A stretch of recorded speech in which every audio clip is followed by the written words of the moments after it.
Assalamualaikum. Bolehkah menahan, kentut saat mau sholat, atau saat sholat bila wudhu lagi akan ketinggalan sholat berjamaah? Akhil karim, Nabi tidak menganjurkan Anda menahan sesuatu yang harus dikeluarkan. Jika selain bisa berbahaya bagi kesehatan, mengganggu Anda juga dalam sholat. Begitu mau ruku, Allah, langsung pegang keluar. Anda sendiri nggak khusus sholat, ngapain begitu? Ya, Anda keluar, wudhu lagi, gabung jamaah, nggak ketinggalan jamaah sebelum imamnya salam. Jamaah itu tetap berlangsung sebelum imam salam. Wudhu lagi gabung. Ya kalaupun Anda dalam keadaan masuk bisa rakaat pertama, nggak apa-apa, Anda tetap hitung jamaah di situ. Dan sempurna sholatnya, sempurna, nggak ada masalah di situ. Begitu imam salam, jamaah dengan yang lain dapat juga jamaahnya. Dibandingkan Anda mengganggu diri sendiri. Begitu ngeterkahan keluar, walaupun nggak ada suaranya, baunya menyebar, dia. Setelah itu Allah Akbar. Begitu salam, ini sendiri yang ribut. Ya bau apa ya? Bau apa? Padahal dia itu fitnah itu. Oh ini panjang ya, Masya Allah. Baik, tapi saya nggak bacakan semua ya. Antum kalau mau kirim yang panjang begini sebelum kajian supaya saya bisa baca dulu. Assalamualaikum Ustaz, mohon solusi dan Bang Ustaz sedang jamaah saya keluar dari tempat kerja dengan saya tahun 2015 karena tempat kerja baik ada ribanya. Setelah itu saya mencoba kerja namun kebanyakan selang 2 minggu putus kontrak. Akhirnya saya coba berdagang hingga akhir 2016. Usaha tidak, intinya barangkali ada beberapa kesulitan. Teman-teman begini ya, kadang-kadang Allah kirimkan kesulitan itu untuk memberikan pahala lebih pada kita. Untuk memberikan pahala lebih, tolong baca dengan iman. Jangan cuma dibaca dengan perasaan saja, gak akan nyambung ke situ. Ya, bukankah, mohon maaf begini, bukankah di balik ujian ada pahala? Kalau nggak ada ujian nggak ada pahala, Pak. Nggak ada pahalanya. Coba lihat, sabar itu sifat baik bukan? Baik, kapan diketahui sabar? Saat ada marah. Begitu ada marah, sabar kita muncul. Kalau nggak diciptakan marah, bagaimana bisa muncul pahala dari sabar? Saat syukur itu bisa muncul ketika ada harta. Harta dititipkan, syukur muncul. Kalau nggak dilatih dengan harta, bagaimana bisa bersyukur? Sama lawannya. Ya, sabar juga terkait dengan ujian. Kalau nggak ada masalah, nggak ada persoalan kehidupan, bagaimana bisa sabar muncul? Kalau nggak ada sombong, bagaimana tawadhu muncul? Kadang-kadang diciptakan di sekitaran kita masalah untuk memberikan pahala lebih kepada kita. Antum dulu jauh dari Allah, banyak berbuat sesuatu yang salah, kemudian ingin kembali. Ini biasanya selalu begitu. Begitu ada orang ingin kembali, selalu pertama kali umumnya menemukan masalah dulu itu. Menemukan masalah. Ingin tobat ke masjid, begitu ke masjid, ya Allah berdoa, ya ampuni dosa saya, ya Allah. Banyak saya salahnya, ya Allah. Begitu pulang keluar, hilang sepatu. Masya Allah, mungkin terjadi. Hilang sendal. Barangkali sebagian, mohon maaf, ada harta yang mungkin tidak tepat, Allah kemudian jauhkan dari Anda. Dengan cara yang mungkin Anda tidak sukai. Ya, karena mungkin Anda belum bisa berikan, ambil, keluarkan. Karena rezekinya pencuri itu yang haram. Rizki orang tidak baik yang haram, rizki orang baik yang halal. Begitu Anda ridha dengan itu semua, mulai mendekat kepada Allah, pahala sudah mulai banyak. Pahala sabar, pahala menangis, pahala istighfar yang tidak pernah Anda lakukan sebelumnya. Jarang istighfar, jarang nangis karena Allah. Nangisnya karena, mohon maaf, pekerjaan belum sesuai dengan targetnya. Nangisnya karena gaji belum tercapai, target belum dapat, nangis, ini lagi. Jarang nangis karena Allah. Sekarang kasih ujian supaya menangis karena Allah. Sekarang dikasih kesabaran supaya menangis karena Allah. Sekarang dikasih supaya menangis karena Allah. Ketika mata Anda sudah mulai kering, tidak ada cara untuk menangis lagi, disitulah kegembiraan mulai akan didapatkan. Sabar. Orang kafir dapat rezekinya, masa orang Islam dapat rezekinya? Akan ada kawan. Jangan khawatir. Jangan khawatir. Dulu kalau ada sabar, insya Allah pahami, sabar itu bukan diam, tapi berusaha mencari solusi yang terbaik. Toh meninggal juga pada akhirnya. Lo meninggal juga, nggak usah takut. Yang penting ikhtiar dulu. Ya, dulu ada keponakan saya di pesantren. Dulu di Garut masuk pesantren. Masya Allah. Begitu masuk, semangat dia. Ke masjid, hilang sendal. Baik. Dia nggak ngeluh. Balik lagi, beli sendal lagi. Hilang lagi. Yang ketiga, dia gembok, Pak. Sudah jepit tuh. Hilang dengan gemboknya. Betul. Hilang. Yang keempat, dia tuliskan kalimatnya. Masih polos baru masuk. Dia tuliskan. Bertakwalah kepada Allah. Awet. Awet cukup lama. Begitu kena air, hilang. Hilang lagi sendalnya. Sudah, dia nggak beli sendal lagi. Diam, tawakal kepada Allah.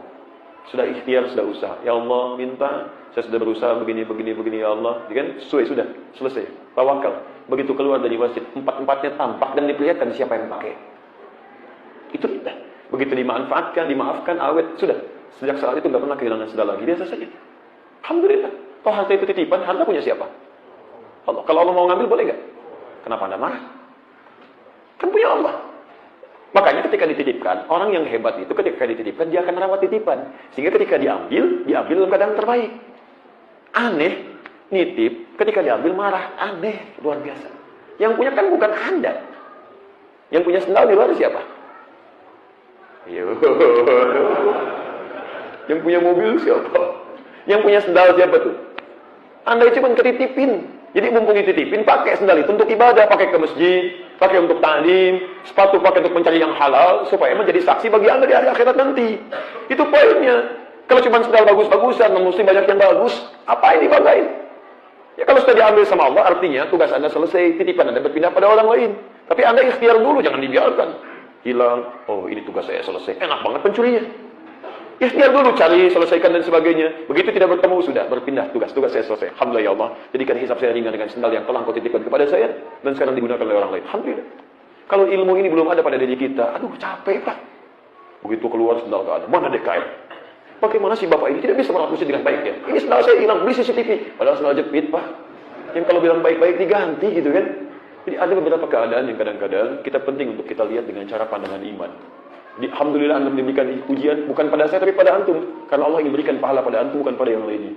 Bersabar dengan itu, ikhtiar Anda dengan cara yang baik, dan tolong dalam sholat berjamaah ini antum ketemu teman-teman yang baik. Ya. Dan fungsi jamaah kan saling melengkapi. Antum ini dari mana-mana nih. Kenapa nggak saling kenalan? Saling berikan solusi. Kami di satu tempat, itu sekarang nanti ada satu pertemuan-pertemuan. Jadi kita bikin kelas-kelas nih, pebisnis muslim, ya dokter muslim. Sudah kita siapkan tuh, ada yang di Bekasi, ada yang di Lampung, ada sebagian di Bandung, beberapa ini. Kita siapkan. Jadi kita harapkan yang muslim itu jadi persaudaraan. Ini. Jadi kalau jamaah muslim butuh nih, hidupkan ini. Zakatnya putarkan lagi di situ. Infaknya putarkan di situ, hidup Pak. Seperti Mu'adz pernah mempraktekkan. 3 tahun hilang kemiskinan di seluruh Yaman. 3 tahun. Ya. Dokter-dokter muslimnya, ayo coba kenapa sih nggak sambil kumpul sama-sama? Keluarkan ayat-ayat di Quran, bimbingan tentang kesehatan, keluarkan tilawahi, praktekkan, bikin rumah sakit Islam yang bagus tuh. Praktekkan sunnahnya di situ. Bagaimana ketika mendoakan pasien, bagaimana menerima pasien, bagaimana memberikan obat, bagaimana bimbingannya, bagaimana menghadirkan ketenangan, ada semua. Zaman dulu ada berhasil, kenapa sekarang tidak bisa diwujudkan? Bisa. Yang mengandung siapa? Perempuan. Yang melahirkan? Perempuan. Yang bantu kelahirannya? Dokter laki-laki, kan dia nyambung. Ya, tidak dilarang, silakan. Bisa laki-laki SPOG, banyak laki-laki. Tapi kan yang melahirkan perempuan. Kalau ditangani oleh perempuan lagi, sama-sama mahram, sama-sama bagian yang boleh, ya, dan sebagainya, tidak ada halangan, lebih nyaman. Walaupun dalam beberapa tertentu, tentu ada hal-hal yang memang harus ditindaklanjuti oleh laki-laki. Ya, dalam beberapa hal tertentu. Tapi kalau ini bisa kita wujudkan, indah, kawan-kawan. Silahkan. Diplomat, kenapa nggak kumpul diplomat muslim? Ngobrol. Saya tuh belajar sejarah Indonesia aja. Saya kumpulin buku-buku itu, saya lihat. Yang masih ada orang yang saya kunjungi, yang situsnya masih ada saya datangi. Itu Masya Allah, saya kagum dengan orang-orang dulu. Walaupun diplomat, tidak menghilangkan nilai keislamannya. Dan syiarnya ditampakkan. Kiai Abu Salim itu orang mana? Orang Indonesia. Orang Indonesia, orang awak beliau. Pakaiannya pakai apa? Punya pakai sarung, pakai peci, berjanggut juga. Diplomat juga, diplomasinya luar biasa. Berjanggut, Masya Allah, keluar 14 bahasa dikuasai. 14 bahasa. Ahli Quran juga, ahli hadis juga, Masya Allah. Tidak malu tuh, keluar, Masya Allah, janggutnya nampak. Biasa, pakai sarung, pakai ini. Nggak malu dengan keislamannya.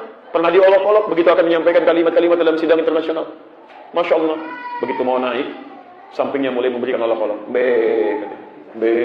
Masya Allah, boleh ramai sidang. Beliau tenang aja, karena paham tentang makna kesabaran. Naik ke atas mimbar. Tuan-tuan sekalian, seperti Anda ketahui bahwa saya dititipkan oleh Tuhan kita, Allah Subhanahu wa Ta'ala, satu karunia, yaitu memahami bahasa-bahasa berbeda-beda. Termasuk juga bahasa-bahasa kambing. Jadi saya bermohon maaf kepada para kambing yang sekarang hadir di sekitaran kita ini. Saya akan sampaikan dulu pidato saya dengan bahasa manusia. Setelah itu saya terjemahkan dengan bahasa kambing supaya Anda pun memahaminya. Merah padam wajahnya, diam, tidak bicara lagi. Selesai. Lalu Anda tiba-tiba bahasa yang gak banyak dikuasai, Masya Allah, muslim, tubuh janggut sedikit, cukup, beresin dikit. Anda muslimah, berangkat sedikit, copot jilbab dan sebagainya. Untuk apa? Biasa aja. Justru di situ Anda mesti bangga, bahkan dengan nilai keislaman kita. Sepanjang itu barangkali sesuai dengan adab-adab yang ada, ayo lakukan. Dan indah di situ. Silahkan. Ya. Berdagang juga silahkan. Jadi pebisnis yang ulung. Ya kalau ada yang halal, kenapa cari yang haram? Kalau bisa hindari riba, kenapa kita tidak kemudian kita terjebak di dalamnya? Riba itu berkembang pesat karena antum sendiri yang muslim tidak mau mengembangkan yang bukan riba. Dukung tuh yang muslim, bank-bank syariah dan sebagainya. Bikin oleh antum, hidupkan itu. Sehingga yang itu menjadi hilang, yang baiknya muncul. Kalau itu semua sudah muncul, hadir. Sekarang banyak dipersoalkan tapi nggak ngasih solusi, kebiasaan nih. Faktanya ada, masalah ada, solusinya apa? Seringkali begitu. Ini karpet kotor ya? Iya. Apa solusi antum? Pernah nggak nyumbang karpet? Jangan-jangan cuma rame aja gitu. Harus ada sampai solusi. Kurang tuh sampai situ. Nggak ada masalah di sini, silakan teman-teman cari yang halal. Ya, silakan, persaingan juga boleh. Ya, silakan yang perempuan juga kalau ada bisnis yang enak silakan sepanjang tidak mengganggu tugasnya sebagai ibu rumah tangga. Hobi salurkan silakan, saya pengen jualan jilbab tapi nggak biasa yang online aja silakan ya, nggak ada masalah. Ya, suami bisnis, saya mau tinggalkan riba, saya pengen jualan panci aja, ya boleh silakan. Suami jualan panci, istri jilbab online, masya Allah lengkap lah.